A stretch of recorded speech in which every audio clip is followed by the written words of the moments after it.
La France insoumise accuse Gérald Darmanin de corruption de députés. Cela est grave, cela est très grave.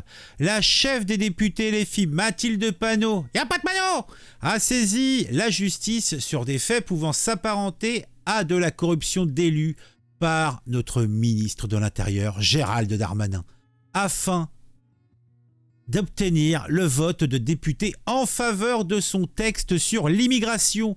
Le ministre de l'Intérieur répliquant dans la même journée par l'annonce d'un dépôt de plainte en retour. Tout cela me dit que ça va se finir en eau de boudin. Vous me connaissez, je connais les choses de la vie. Et là, vous avez le tweet dans lequel on nous présente ce fameux dépôt de plainte. Nous saisissons le procureur de la République sur des faits pouvant s'apparenter à de la corruption d'élus par le ministre Gérald Darmanin. Marchander des votes pour éviter le rejet de sa loi immigration contre des gendarmeries, des brigades de gendarmes mobiles, tout cela n'est pas beau, tout cela n'est pas propre.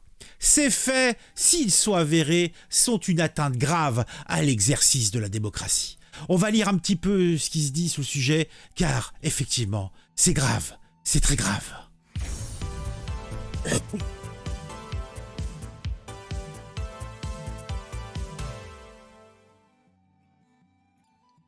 Alors, voyons voir un petit peu. Qu'est-ce qu'on a d'autre? Ah bah tiens, regardez-moi ça. Ah, alors c'est écrit le futur président français. Bah tiens, on va laisser ça. Ça me semble très sympathique. Bon, pour revenir sur cette histoire, Gérald Darmanin va aussi, comme je l'ai dit, porter plainte pour diffamation et dénonciation calomnieuse à la suite des accusations mensongères concernant de prétendus marchandages de vote des députés. Et c'est l'AFP qui nous l'a dit suite aux déclarations de l'entourage du ministre de l'Intérieur.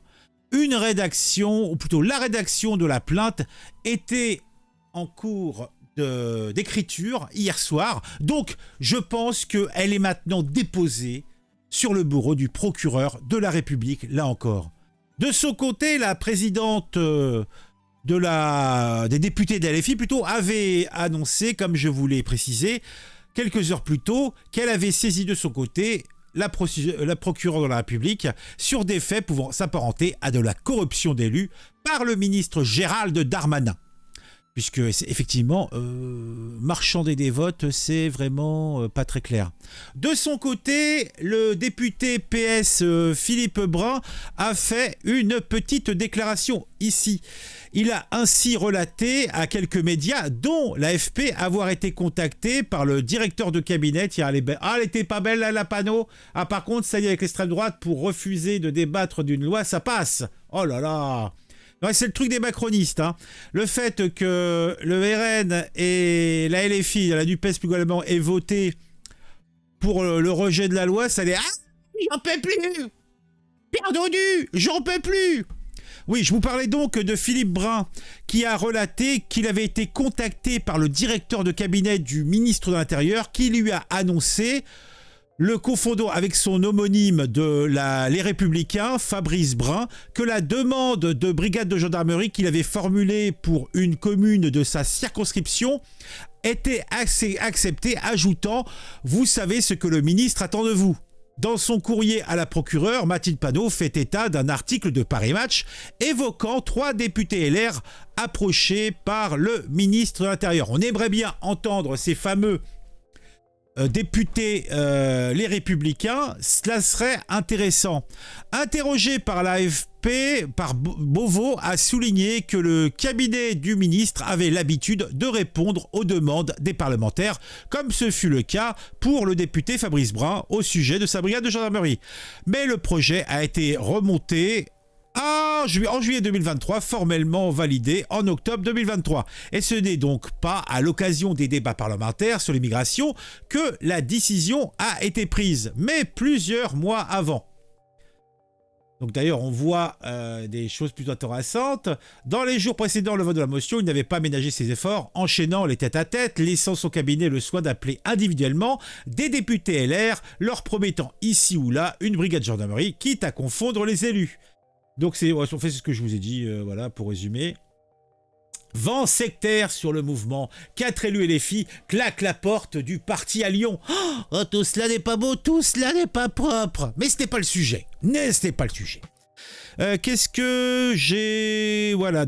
Dans la matinée, donc aujourd'hui, lors de leur point presse hebdomadaire, les députés écologistes ont demandé pour leur part la création d'une commission d'enquête avec ces informations de presse sur des soupçons de chantage ou de corruption de députés de la part du ministre de l'Intérieur. Nous avons découvert dans la presse un certain nombre de choses extrêmement troublantes, notamment qu'il aurait été promis négocier en échange de votes de soutien à ce texte, des casernes de gendarmerie, des postes de police et que sais-je encore. Et c'est la députée, ou plutôt le député, je voudrais pas le mégenrer, le député Benjamin Lucas qui s'en est indigné. Il a proposé à ses collègues de la NUPES de signer une résolution demandant la constitution d'une commission d'enquête parlementaire pour faire la lumière sur ce qui serait, sur les faits, si les faits étaient avérés, une tentative de corruption au sein du Parlement, à minima un chantage. Dans l'hémicycle, la patronne des députés écologistes, Cyria Châtelain, a aussi dénoncé la méthode crapuleuse du ministre de l'Intérieur. Ah, tout cela n'est pas beau, tout cela n'est pas propre. Alors, qu'est-ce qu'on a là? Compte de campagne 2017, l'association prestataire de Jean-Luc Mélenchon, de nouveau mise en examen, cette fois pour tentative d'escroquerie aggravée. Ouais, de toute façon, si on gratte un peu, on trouve toujours des choses, hein, vous savez. Hein.